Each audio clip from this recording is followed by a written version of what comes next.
Quanto de BF é preciso atingir para um ex-falso magro acho que quis dizer bulking, né, Marconi, de qualidade. Cara, o que você chama de falso magro? Tem essa dúvida grande, assim. Falso magro é uma coisa, é um conceito estranho, né? Mas assim, o bulking é um termo que a gente usa para atleta, porque normalmente é um período de ganho de força e massa muscular em volume, né? Então não é simplesmente um período onde você ganha massa muscular, como as pessoas elas às vezes olham de uma forma muito simplista, né? Tem gente que olha ganhando peso, né? Nem massa muscular. Tô ganhando peso, né? Vocês sobrevalorizam peso, tanto quanto tem que perder, quanto tem que ganhar. E eu já falei isso para vocês. Para de sobrevalorizar peso. A coisa não é tão maravilhosa assim, ou tão complicada assim, né? E por isso que a gente fala, né, que o bulking é uma coisa para atleta. Então, quanto percentual de gordura você precisa chegar? Você precisa chegar no nível de um atleta. Atletas fazem bulking e cutting, né?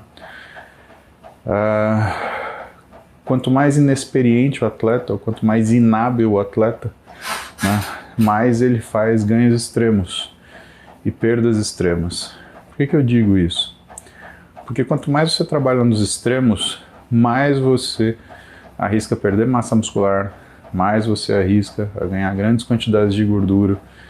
Então, é um jeito ruim de você trabalhar em relação ao teu físico, ao teu corpo, né? Sempre que você faz uma alteração muito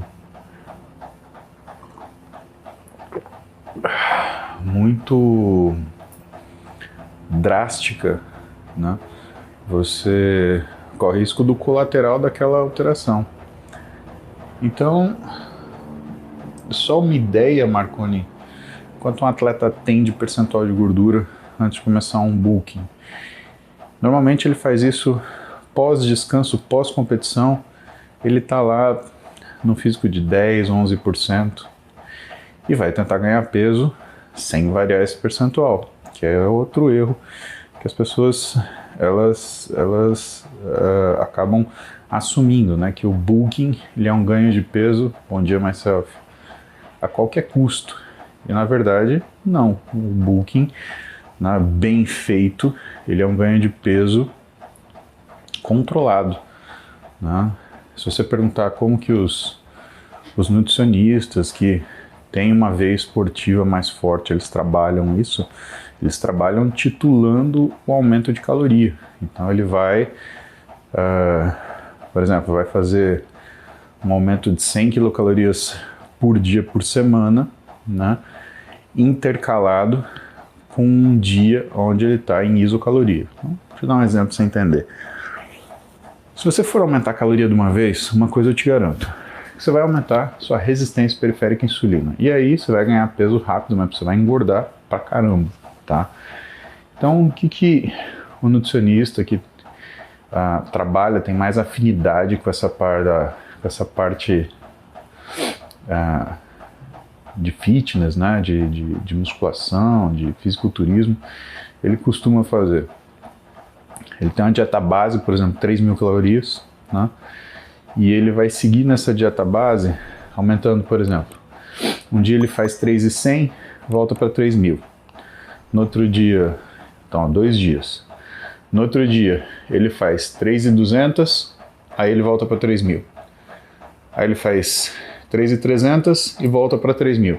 E ele vai testando qual a caloria que faz essa pessoa ter uma resposta, né, positiva do físico. E quando ele para, isso é a parte mais legal, ele para quando ele percebe que essa pessoa ela tem um salto de peso às custas de um aumento muito grande de líquido no corpo. E por que ele faz isso? Porque o aumento de líquido agudo no corpo, ele significa que você está segurando água. E essa água que você está segurando, ela só tem uma razão de estar lá: um excesso de insulina liberado. Então, significa que se ele se insistir ali naquela situação, o que vai acontecer é ele gerar ou manter essa resistência periférica à insulina, que vai fazer ele começar a engordar de uma forma tardia e de forma crônica vai fazer ele perder massa muscular. Por isso que o bulking ele não é uma coisa muito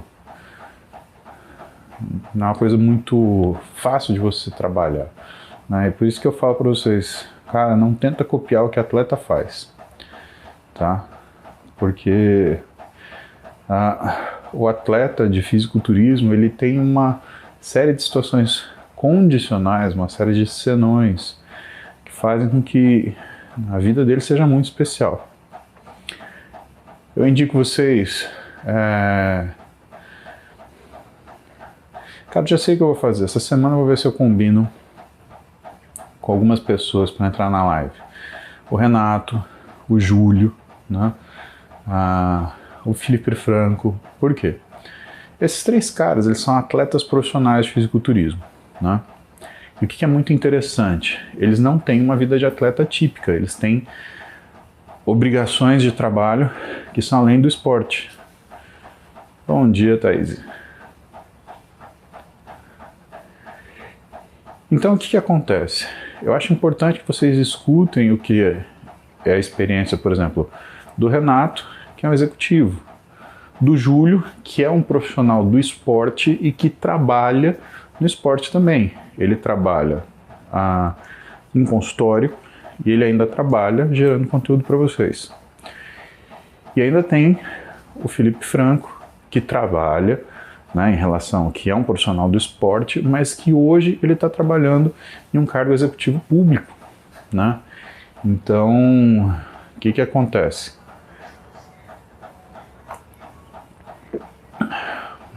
São situações muito especiais e que eu acho que vocês precisam ouvir repetidamente essa coisa de não façam o que um atleta, né, costuma fazer. Não peguem ele como se fosse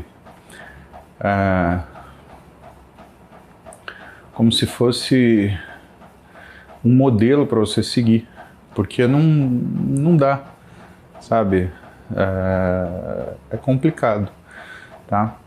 E eu acho que trazendo essas 3 pessoas, elas vão conseguir falar para vocês da experiência delas, que é o quanto elas precisam se dedicar para o esporte nas vésperas de competição e por que essas condições... Grande Márcio Catenacci, aí Marcinho. Então como que é a programação deles nessas situações e por que essas coisas não se aplicam a nós, né, que não somos atletas, né, muito menos a nós que não somos ou não temos uma vida dedicada ao esporte, né? A gente tem outras questões aí para resolver, tá?